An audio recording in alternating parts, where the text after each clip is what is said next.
Move this one thing to supersize your business. Challenge day 153. Sharon Horne-Ellstrom here. Welcome. Can you guess what the thing is that you can move today to make a huge impact on your business as well as your life? Put in the comments below. Guess. Everybody guess. I know what it is, of course, because I wrote it. Well, today, just like yesterday, we started talking about our physical health and well-being, our physical and the physical aspects of our business. And that entails a whole lot of things.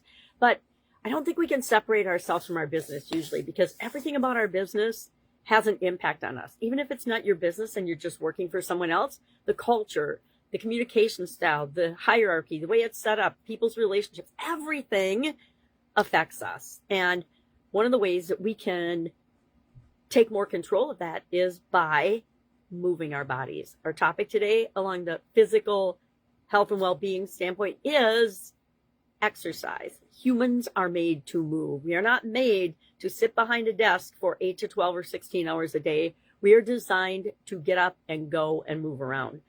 I learned this pretty early on in my corporate career.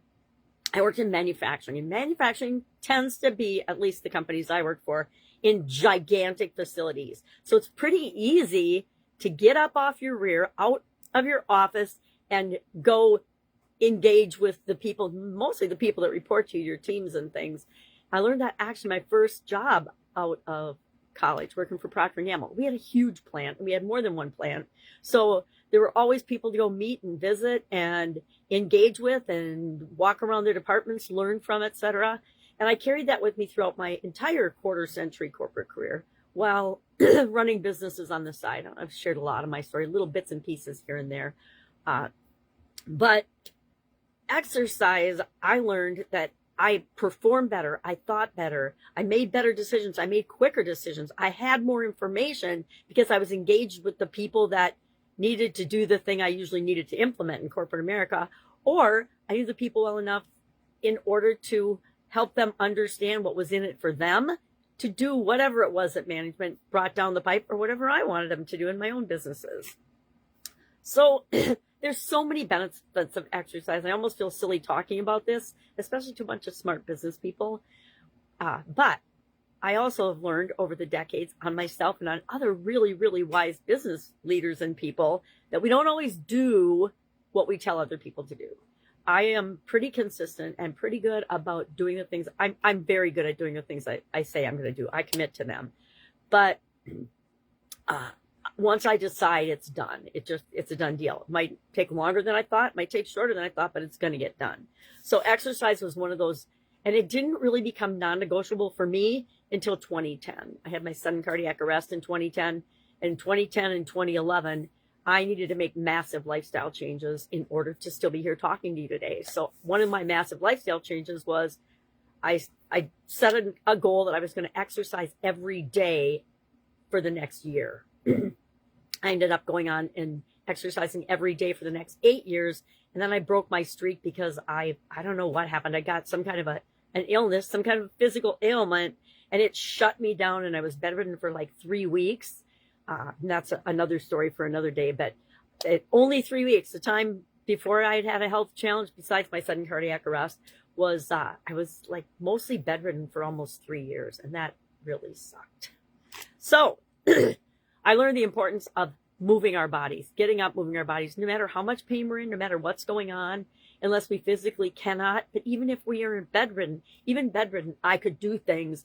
I could at least do muscle work and things. But again, story for another day. So today, what's our challenge? I can talk about that daily movement is required for us as human beings, all the benefits, better decision making, longer life,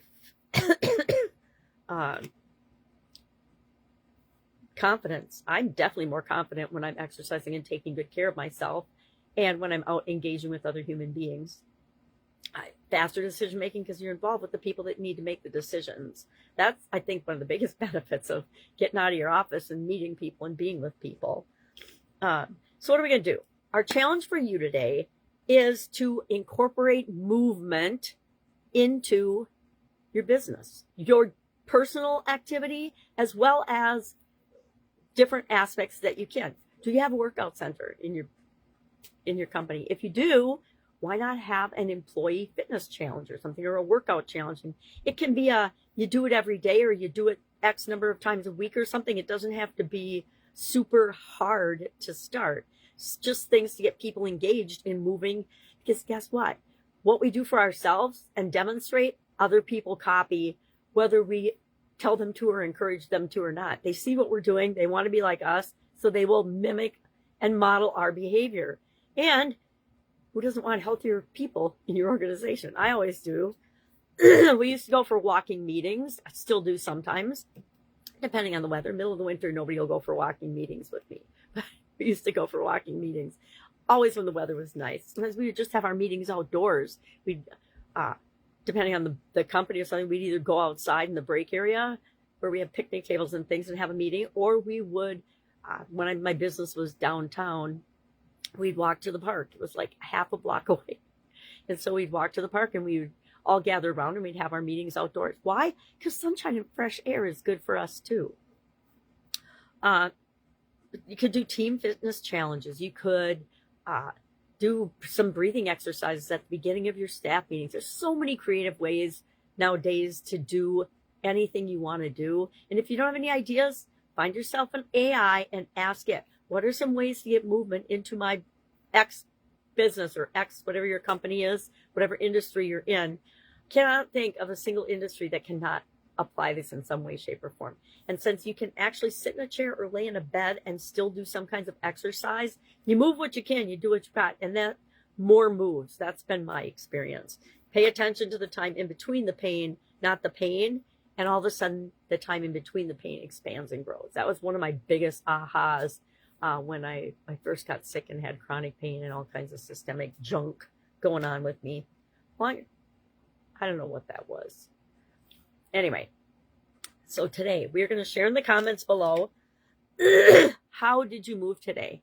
I challenge you to ask yourself, what'd you do yesterday to exercise or move your body? Anything? If you did, put that in the comments below too, to encourage other people and let them know, hey, just because you're a business owner doesn't mean you have to not take care of yourself. Actually, it makes it imperative that you do take care of your physical body and yourself. All right, if I can help in any way, hit me up and ask. Otherwise, have an awesome day. I would like to invite you to join us in our freemium school community for Supersize Your Business. I host the annual challenge there this year. I'm doing all kinds of really fun, cool things in there. And I would love to have you as part of our community. All right, if you want to, just put Supersize in the comments below and I will send you the invite link. All right, have an amazing day. I'm going to nurse my cold. I start physical health and well-being and I get a cold the very same day. Mind-blowing. All right, see you tomorrow. Bye.